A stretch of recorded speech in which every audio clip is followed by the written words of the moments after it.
অর্ণব আর সরোজিনীর সম্পর্কের কথা এবার জেনে গেল রণদীপ। হ্যাঁ বন্ধুরা, এমনটাই দেখা যাবে। তাই সম্পূর্ণ জানতে ভিডিওটিতে লাইক দেওয়া, চ্যানেলটি সাবস্ক্রাইব করে দেখতে থাকুন। গল্পের শুরুতে দেখা যাবে গাড়িতে করে সরোজিনী ফিরছিল। তখনই ওর গুরুদেবের সঙ্গে কথা বলে। তখন ওর স্যার ওকে বলে, দেখো, তোমার নতুন জীবনের জন্য শুভকামনা রইলো, কিন্তু তোমার মিশনটা শুধু তোমার জন্য নয়, রণদীপের জন্য। তাই তুমি মিশনটা কমপ্লিট করো। তাহলে রণ হয়তোবা তার হারিয়ে যাওয়া অতীতের মানুষগুলোকেও ফিরে পেতে পারে। তখন তো এই কথাগুলো শুনে সরোজিনী চমকে যায়। তারপরে সরোজিনী কিছু জিজ্ঞাসা করার আগেই ওর স্যার ফোনটা রেখে দেয়। তখন সরোজিনী বলে, কিছু তো বুঝতে পারছি না, আমার মিশনের সঙ্গে মিস্টার চ্যাটার্জির কি সম্পর্ক, কিছু তো বুঝতে পারছি না। ওইদিকে দেখা যাবে ইয়াশ ফোন করে রাগিনীকে। তখন ফোন করে বলে, গুরুমা, অনেক চেষ্টা করলাম, কিছুতে আমি অরকে রাজি করতে পারলাম না।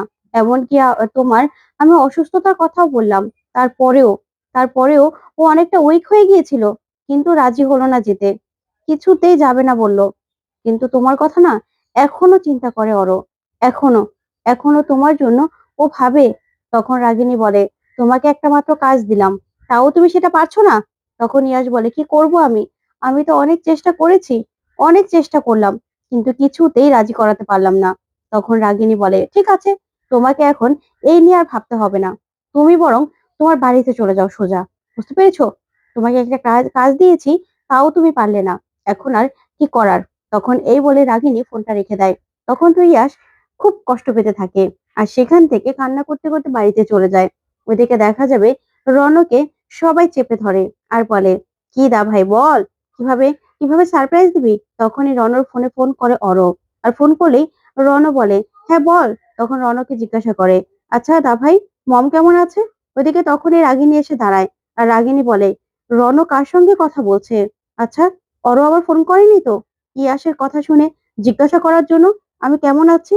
না না, আমাকে এবার একটা রিস্ক নিতেই হবে, একটা সুযোগটা আমাকে নিতেই হবে, যদি সুযোগটা কাজে লেগে যায়। তখন এই ভেবে রাগিনীর মাথায় একটা প্ল্যান আসে। ওইদিকে রণদীপ অরর সঙ্গে কথা বলতে থাকে। তখনই রাগিনী বুক ব্যথার নাটক করে সঙ্গে সঙ্গে পড়ে যায়। তখন মা বলে চিৎকার করে ওঠে রণ, আর মোবাইলটা হাত থেকে পড়ে গেলেই সঙ্গে সঙ্গে রাগিনীর কাছে ছুটে যায় রণ। এদিকে অর্ণব চিন্তা করতে থাকে আর বলে, দাদা ভাই চিৎকার করলে কেন মা বলে, মায়ের কি শরীর খারাপ? ওইদিকে সবাই মিলে রাগিনীকে নিয়ে চিন্তা করে, আর রাগিনীকে নিয়ে অস্থির হয়ে যায়। এদিকে রাগিনী নাটক করতে থাকে। ওইদিকে অর্ণব বলে, কি ব্যাপার, মায়ের কি তাহলে ওর শরীর খারাপ হয়ে গেল? কিন্তু দাভাই দাভাইকে তো জিজ্ঞাসা করলাম। না না, আমাকে একবার গিয়ে দেখতে হবে। এদিকে সবাই জল দেয় রাগিনীকে আর বলে, এবার বসো, বসো তুমি এখানে। তারপরে বসিয়ে দিলেই রণ বলে, তাড়াতাড়ি ডক্টরকে খবর দাও। তখনই পিসিমণি বলে, হ্যাঁ হ্যাঁ, ডক্টরকে আমি এখনই ফোন করছি। তখন রাগিনী বলে, না, আমাকে ডক্টর দেখাতে হবে না, আসলে এতদিন অনেক স্ট্রেস গেছে তো, সেই থেকে হয়তো আর শরীরটা খারাপ হয়ে গেছে। তখন রাগিনী মনে মনে বলে, অন্ধকারে ঢিল ছুড়লাম, যদি ঢিলটা লেগে যায়। ওদিকে দেখা যাবে অর্ণব বলে, না না, আমাকে এখানে বসে থাকলে হবে না, আমি তো বিদেশ চলে গেলে আর কখনোই কারোর সঙ্গে দেখা হবে না, তার আগেই শেষবারের মতো গিয়ে দেখতে হবে মায়ের শরীরটা কি সত্যিই খারাপ নাকি। এই বলেই বাড়ির জন্য বেরিয়ে পড়ে। এদিকে রণ বলে, আচ্ছা মা, তুমি ঠিক বলছো তো যে তোমার ডক্টর দেখাতে হবে না? তখন রাগিনী বলে, না না, না না রণ বেটা, তুমি আমাকে ঘরে নিয়ে চলো, আমি একটু রেস্ট নিলেই না ঠিক হয়ে যাব। তখনই রণ বলে, ঠিক আছে মম, চলো। এই বলেই রাগিনীকে নিয়ে ঘরে চলে যায়। তখনই সেখানে সরোজিনী আসে। তখন রাগিনীকে নিয়ে রণকে ঘরে যেতে দেখেই সরোজিনী। তারপরে সরোজিনী কাকিমণিকে বলে, ছোট কাকি, কি হয়েছে রাগিনী ম্যাডামের? তখনই ছোট কাকি বলে, আসলে হঠাৎ করেই দিদি না কেমন যেন জ্ঞান হারিয়ে ফেলছিল, তাই রণ এখন রুমে নিয়ে গেল। তখন সরোজিনী বলে, ও আচ্ছা, কালকেও তো ঠিক ছিল। তখনই ছোট কাকি বলে, কালকে কি, সকালের দিকেও তো ঠিক ছিল। তারপরেই ডানা ওরা সবাই চলে আসে আর এসে বলে, শোনো, তোমাকে না এসব চিন্তা করতে হবে না, তুমি এখন ঘরে যাবে না, দাভাই যতক্ষণ না পর্যন্ত আসছে ততক্ষণ পর্যন্ত তুমি ঘরে যাবে না। তখন সরোজিনী বলে, কেন, কি হয়েছে? তখন ডানা ওরা বলে, সারপ্রাইজ আছে, বুঝতে পেরেছো, সারপ্রাইজ আছে, তুমি এখানেই থাকবে, কোথাও যাবে না কিন্তু। তখন এই বলে সরোজিনীকে বসিয়ে রাখে ডানা দিয়ে ওরা সবাই। তখনই রণ ওইদিকে রাগিনীকে বলে, মম তুমি ঠিক বলছো তো যে তুমি ঠিক হয়ে যাবে? তখন রাগিনী বলে, হ্যাঁ হ্যাঁ, আসলে এতদিন যা চিন্তা গেল না, তার জন্য হয়তোবা আমার মাথাটা ঘুরে গিয়েছিল। তুমি চিন্তা করবে না, তুমি আমার কাছে থাকো, তুমি আমার কাছে থাকলেই সবটা ঠিক হয়ে যাবে, আমি একটু রেস্ট নেই, দেখবে আমি একদম সুস্থ হয়ে যাব। তখনই রণ বলে, ঠিক আছে মম, আমি তোমার কাছে আছি। ওইদিকে দেখা যাবে সরোজিনী ভাবতে থাকে, কিভাবে মিস্টার চ্যাটার্জি কোথায়? উনি না আসলে তো আমি ঘরেও যেতে পারছি না। কোথায় গেল? তারপরেই দেখা যাবে রণ দেখতে পায় যে রাগিনী ঘুমিয়ে গেছে। তখনই রণ সেখান থেকে বেরিয়ে পড়ে। ওইদিকে রাগিনী উঠে বলে, অন্ধকারে ঢিলটা ছুঁড়লাম, কিন্তু কাজ হবে কি? অর কি আসবে বাড়িতে? ওইদিকে রণ গিয়ে সরোজিনীর সামনে দাঁড়ায়। তখন সরোজিনী আর রণ দুজন দুজনের দিকে তাকিয়ে থাকে। তখন রণ বলে, আচ্ছা কখন আসলেন? তখন সরোজিনী বলে, এই তো আসলাম, এসেই দেখলাম যে রাগিনী ম্যামকে নিয়ে আপনি তার ঘরে যাচ্ছেন। এখন রাগিনী ম্যামের শরীরটা কেমন? তখন রণ বলে, হ্যাঁ, এখন ঠিক আছে, আগের থেকে ভালো, রেস্ট নিচ্ছে, রেস্ট নিলে ঠিক হয়ে যাবে। তখনই সরোজিনী বলে, ও আচ্ছা, কিন্তু ওরা আমাকে আটকে রাখলো, ঘরে যেতে দিলই না। তখন ডানা ওরা এসে পড়ে, আর এসে বলে, আচ্ছা ধাবাই, তুই কতক্ষণ অপেক্ষা করবি বলতো, বলে দে না। তখন রণ বলে, আচ্ছা মাত্রই তো আসলো। তখন ডানা ওরা সবাই মিলে সরোজিনী আর রণকে ঘরে নিয়ে যায় আর বলে, শোনো, এবার না তোমরা ঘরে থাকবে, 2-3 ঘন্টা ঘরে থাকবে, তোমরা একদম বেরোনোর চেষ্টা করবে না, বুঝতে পেরেছো? এই বলে সরোজিনীকে রণর কাছে রেখেই ওরা বাইরে চলে যায়, গিয়ে দরজাটা লাগিয়ে দেয় আর বলে, 2-3 ঘন্টার মধ্যে একদম বেরোনোর চেষ্টাও করবে না। তারপরে সরোজিনী দেখতে পায় যে ঘরে থেকে মাঝখানে দেয়ালটা ভেঙে দিয়েছে রণ, আর বলে, আচ্ছা, আপনার আর আমার মাঝখানে যে দেয়ালটা ছিল সেটা সরিয়ে দিয়েছে, আপনার কেমন লেগেছে? তখন সরোজিনী খুশি হয়ে বলে, ভালো লেগেছে। তখনই রণ নিজের কাছে টেনে নেয় সরোজিনীকে। টেনে নিয়ে যখনই আদর করতে যাবে, তখনই ডানা বাইরে থেকে ডাকতে থাকে আর বলে, দা ভাই, তুই বাইরে আয়, এক্ষুনি বাইরে আয়। তখনই দেখা যাবে ডানা চলে গেলেই রণ বেরিয়ে আসে আর এসে বলে, মমের আবার কিছু হলো না তো? এই বলেই রণ দৌড়ে যায়। তখনই সরোজিনীও বাইরে আসে। ওইদিকে দেখা যাবে ডানা ডানা অর্ণবকে জড়িয়ে ধরে বলে, অরদা, তুই এতদিনে আসলি, তো আমাদের কথা আজকে মনে পড়লো? তখন রণ এসে অর্ণবকে দেখে খুশি হয়ে যায় আর বলে, অর, তুই এসেছিস? ওইদিকে সরোজিনী অর্ণবকে দেখে বলে, অর্ণবদা এখানে?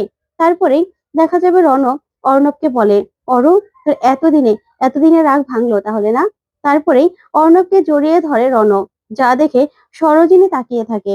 এদিকে অর্ণব দা ভাই বলে জড়িয়ে ধরে। তারপরে দেখা যাবে সরোজিনী বলে, এটা আমি কি দেখছি? অর্ণব দা এখানে কি করছে?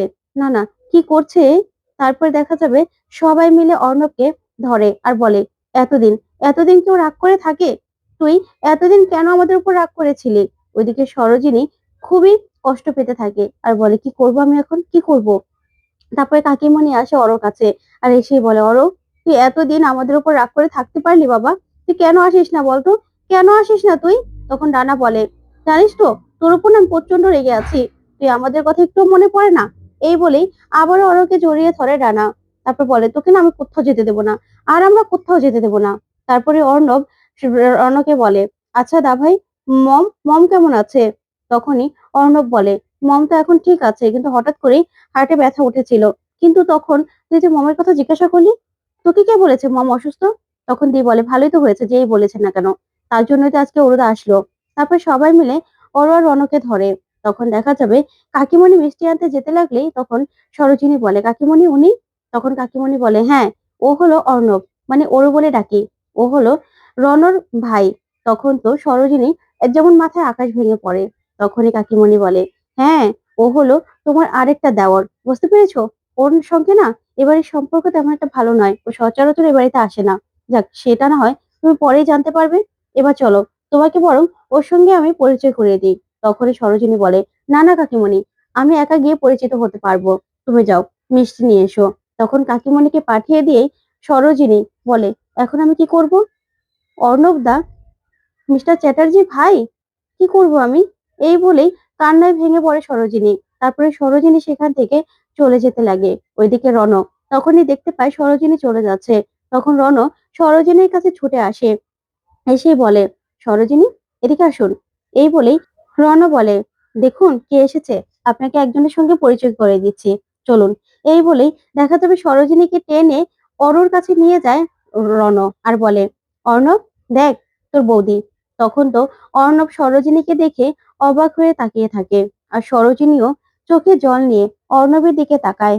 তারপরে দেখা যাবে রণ বলে, অরু, এই তোর বৌদি সরোজিনী, তোদের তো আর দেখা হয়নি তাই না? আর সরোজিনী, এটা হলো তোমার কি যেন বলে? তখন কাকিমণিরা বলে, আরে তুই এটাও বলতে পারছিস না, দেওর। তারপরে রণ বলে, হ্যাঁ, তোমার তোমার আরেকটা দেওর। তখন এই বলে সবাই হাসতে থাকে। এদিকে সরোজিনীকে দেখে অর্ণব তাকিয়ে থাকে আর চোখ দিয়ে জল পড়তে থাকে, আর সরোজিনীরও চোখ চোখ দিয়ে জল পড়তে থাকে। তো বন্ধুরা, আজকের আপডেটটি তোমাদের কাছে কেমন লাগলো অবশ্যই কমেন্ট করে জানাতে ভুলবে না। পরবর্তী আপডেট পেতে চ্যানেলটি সাবস্ক্রাইব করবে। ধন্যবাদ।